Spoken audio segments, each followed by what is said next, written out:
banyak perkara yang perlu dilakukan oleh kita, bukan saja oleh kerajaan tapi kita sendiri untuk menyelamatkan diri kita daripada penyakit virus ini. Apa yang boleh dibuat di rumah, boleh buat di rumah, dan untuk mempelajari ilmu dan sebagainya, kita tak perlu ke sekolah atau universiti.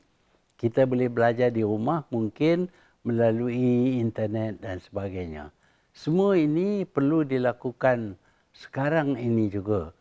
Jangan ambil ringan perkara ini. Ini amat berbahaya. Dia adalah satu jenis plague yang merebak, yang boleh menjangkit berpuluh ribu bahkan ratus ribu orang. Sekarang ini kita dapati Itali umpamanya telah tutup negaranya daripada sebarang pelancong dan tidak membenar rakyat mereka pergi ke mana-mana.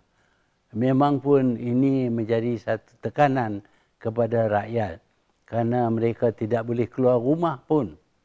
Tetapi kalau kita tidak ada disiplin diri dan sanggup berbuat demikian, maka penyakit ini akan berpanjangan dan akan memberi kesan yang amat buruk. Kita lihat di negara China, di Wuhan, jumlah pesakit baru berkurangan. Ini kerana orang-orang Cina ini amat berdisiplin. Apabila dilarang daripada keluar daripada rumah, mereka turun walaupun berbulan-bulan. Ini dengan kerana ini mereka nampak seolah-olah mereka dapat kurangkan penyakit ini.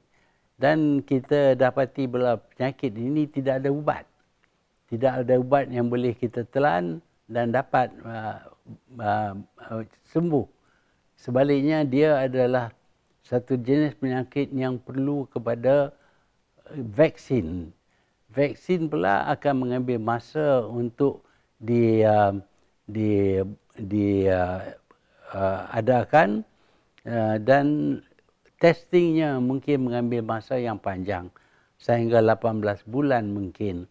Jadi kita tidak boleh anggap bahawa tak lama lagi akan dihentikanlah dengan sendirinya penyakit ini. Dia tidak akan hentikan sendiri, melainkan kita sendiri berdisiplinkan diri dan duduk di rumah dan tidak keluar ke tempat-tempat yang mana orang berkumpul seperti di shopping kompleks dan sebagainya. Malangnya semua ini akan menurunkan, merosakkan ekonomi negara. Tetapi bukan negara kita saja yang rosak ekonomi, negara lain juga akan alami kerosakan ekonomi dan permintaan mereka untuk barangan kita akan berkurangan dan ini mempunyai kesan kepada kita dan mereka juga tidak dapat menjual barangan keluaran mereka dan ini juga akan menyebabkan kemerosotan ekonomi dunia. Inilah yang sedang berlaku. Saya harap, saya bukanlah ada jawatan apa-apa, tapi saya berasa bertanggungjawab untuk menjelaskan kerana saya dilatih sebagai doktor dan saya faham apa dianya jenis penyakit virus ini yang sekarang ini merebak di seluruh dunia. Kita lihat negara yang pertama ialah China, sekarang ini yang kedua ialah Itali, lepas itu Iran dan sekarang ini sehingga ke Amerika juga mereka menghadapi penyakit ini.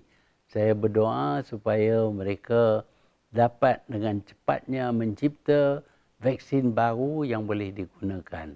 Sementara itu, oleh kerana tidak ada ubat, tidak ada vaksin, disiplin kita mengawalkan diri kita daripada bercampur dengan orang lain ialah jalan yang terbaik untuk kita elak daripada mendapat penyakit ini.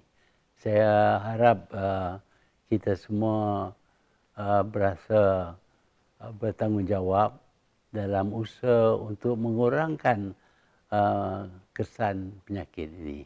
InsyaAllah, kalau kita berusaha, Allah akan makbulkan usaha kita. Sekali lagi saya ingin ucap terima kasih kepada staf di hospital dan staf Kementerian Kesihatan yang merupakan orang yang terhadapan menghadapi